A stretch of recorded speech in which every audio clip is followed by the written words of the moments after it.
November 1996. The FBI raids Scores, a gentleman's club in New York City. Agents seize financial records as part of a continuing effort to investigate the club's alleged ties to organized crime. In 1993, this nondescript door became the focal point of a struggle which pitted a club against the community of Queens. It was an adult entertainment gentlemen's club called Runway 69, and it soon had the kind of attention it didn't want. Hey, go home! Runway's got to go! The temperature was in the 20s, and we got over 1,000 people that came down. So right then and there, we knew that the neighborhood did not want a place like this in the community. So City Councilwoman Karen Koslowitz helped spearhead a new law which restricts where clubs can be located. We are not saying that these places shouldn't exist. They should exist, and people have a right to go to these places. We just don't want them in our residential areas where people are going shopping, where people are going to worship, where people are going to school, where we have senior centers, where it's congested, where it's a business district. It just doesn't conform to the kind of community that we live in. And that was the final straw. On one side, upscale citizens who did not like the thought of having naked women dancing next to walking nannies in strollers, no matter how much glitz and glitter they came wrapped in. When gentlemen's clubs stepped over the line and tried to become legitimate, communities went into action all over the United States. And they were watching the success of Councilwoman Koslowitz and her secret weapon, zoning laws. They prevent new sex industry business from locating closer than 500 feet from each other or from a house of worship, school, or home. In effect, it relegates the clubs to industrial areas called red zones. This doesn't belong in a residential neighborhood. We've fought very hard to keep this neighborhood nice and clean and respectable. We're entitled to our First Amendment rights, too, as American citizens. And I don't think when the forefathers of this country said that free speech was the First Amendment, they didn't mean take off your clothes and parade yourself around. But the defeat in Queens sent Runway 69 retreating toward the ultimate red zone, the most famous netherworld for sex shows in the country, 42nd Street in New York City. 10 years ago, if you walked along here, you would see it filled with sex shops, porn shops, prostitutes, drug dealers. It was one of the highest crime areas in the city and in the country. The commuters didn't even want to walk here. No, it was a disaster. It is now totally turned around. Crime down about 55–60%. It is one of the safest areas of the city, and it is poised for these new redevelopment projects. Now, how did you do it? This was a combination of city-state project. It was on the drawing boards for about 15 years. What we did is finally get it started. There was a lot of theory, a lot of thought about it. I'd say Disney's decision to invest in this area was a turnaround. It must have been about 35 porn shops just on this one square block. Mm-hmm. Wow. Wow. You can see why some call it the miracle on 42nd Street. And yet, in the face of an obvious government victory, all across the country, gentlemen's clubs are booming, with lawyers meeting the zoning challenges head-on. Attorney Harold Feringer.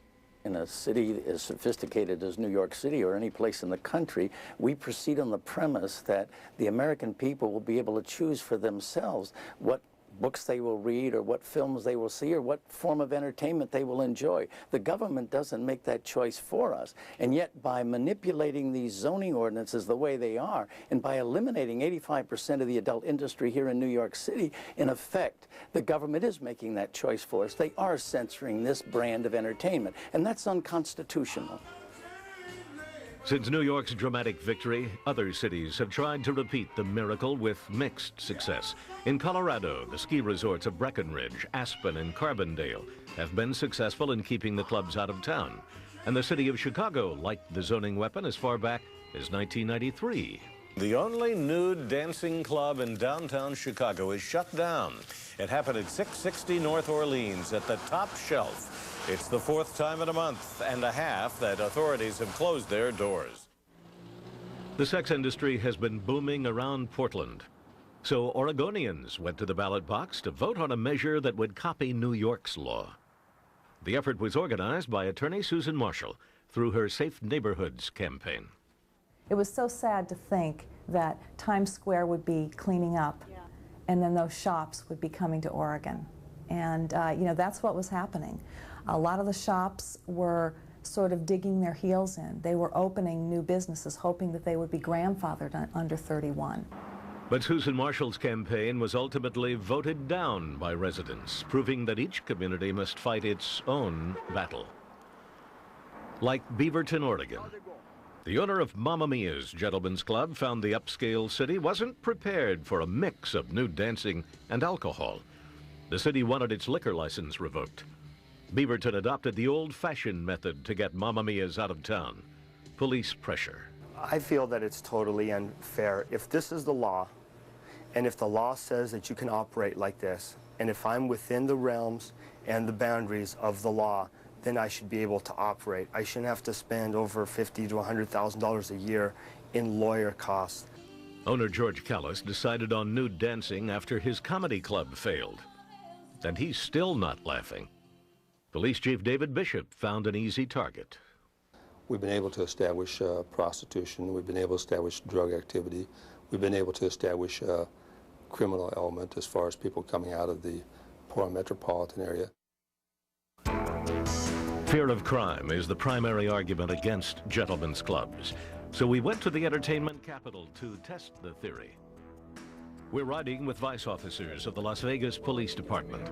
They see a lot in this town, a lot of prostitution and drugs. But they divide gentlemen's clubs into two categories. The expensive establishments, which are making too much money to risk illegal activity, and the smaller clubs, which don't watch their girls as closely and wind up attracting crime. But it takes time and money to set up undercover raids inside the clubs. Well, I spend a lot of time and a lot of money to try and solicit somebody in a gentleman's club when you might come up empty. Is that the thinking? Well, I think it's a manpower issue. There's so many other areas that we need to concentrate on that's more of a problem, where we know that crimes are occurring, that we have to concentrate on that. Like I said, when we get reports of crimes in these clubs, we definitely investigate it. But I think our primary concern right now is on the street with the prostitution. A few arrests for prostitution are small potatoes compared with organized crime. Former U.S. Attorney Rudolph Giuliani. Wherever you have any kind of flourishing sex industry or even established sex industry, organized crime is going to be interested in infiltrating. It offers lots of opportunities to expand their other businesses. While he's speaking from a New York City perspective, Club Paradise in Las Vegas has felt the pressure from that thinking. It's upscale, the prettiest girls, a celebrity clientele. It's operated by a man who, for many of his 30 years in the club business, has been under the watchful eye of police. In 1996, Sam Sikola was indicted by a federal grand jury in Chicago, not with the organized crime RICO laws, but for tax fraud. When he tried to get a license from Nevada's Clark County Commission in 1992, he had to overcome police testimony that he had underworld ties. And yet in spite of that, when they really looked at the situation thoroughly as to what evidence there was that this club shouldn't be licensed, they voted for our approval, and we're here. Sam Sikola oversees 200 beautiful women a night in the most extravagant gentlemen's club in the country. That alone, he thinks, invites charges of organized crime connections. The average viewer, when you say the mob, thinks Italian, thinks the mafia. And unfortunately, if you're in this industry and you also happen to be Italian, from a city like Chicago, New York, or one of the main cities, you'll be looked at in that regard. also a certain jealousy. Sokola and his attorney Dominic Gentile show a bravado in the face of the federal charges, feeling that after 20 years of investigation, an indictment for skimming tax money is almost a declaration of not guilty of organized crime connections. If they had an organized crime case, if they had a drug case, if they had a theft case, if they had a prostitution case, they've got word processors that could spit those indictments out in 20 seconds. They didn't do it. Federal prosecutors did score one organized crime conviction. Founder Michael J. Peter pleaded guilty to one count of racketeering in South Florida. I ended up settling on a plea agreement to one minor count, but it makes me a felon, which makes me unable to hold a liquor license. So now I'm restrained to, or restricted to, you know, licensing my name and consulting. And obviously I'm not the force or the threat, if you will, to those that don't find it palatable.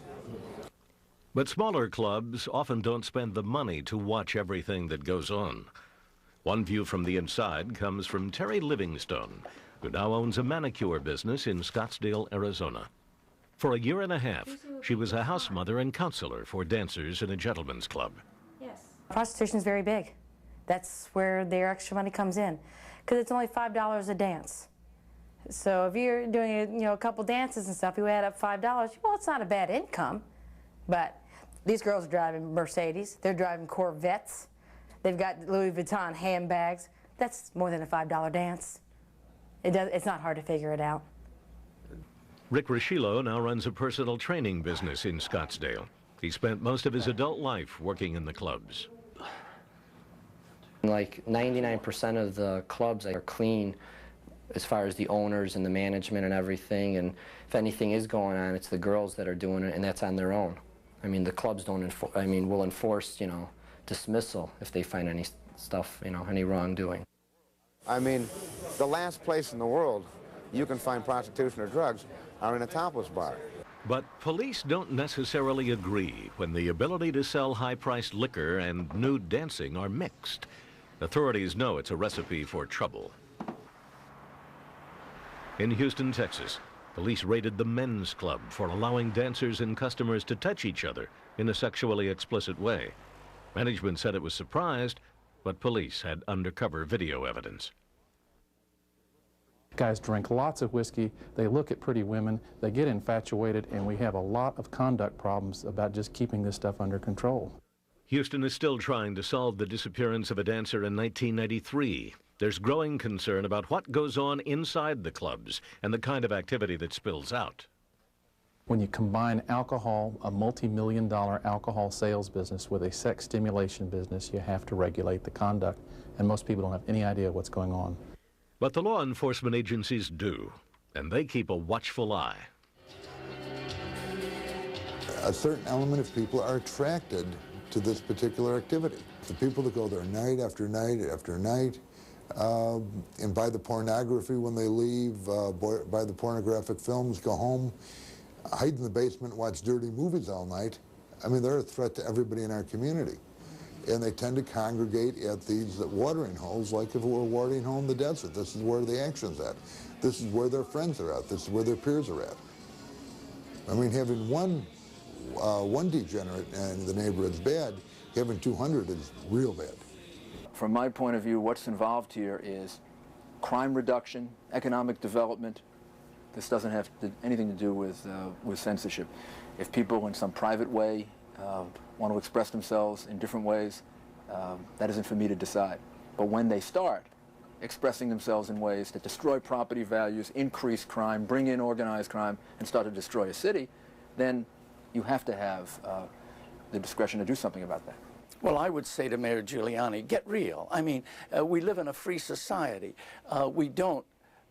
The government doesn't decide what we can read and see. We make that choice. This material has never harmed anyone, and it should be available to those who decide they would like to enjoy this form of entertainment. It's a matter of choice, and that goes to the very heart of a democratic society.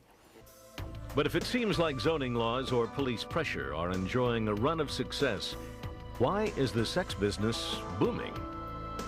Why do the club owners continue to risk arrest and the threat of being run out of town? The answer is another old-fashioned principle at work: profit. The subject matter of this program is adult in nature. It contains partial nudity. Viewer discretion is advised.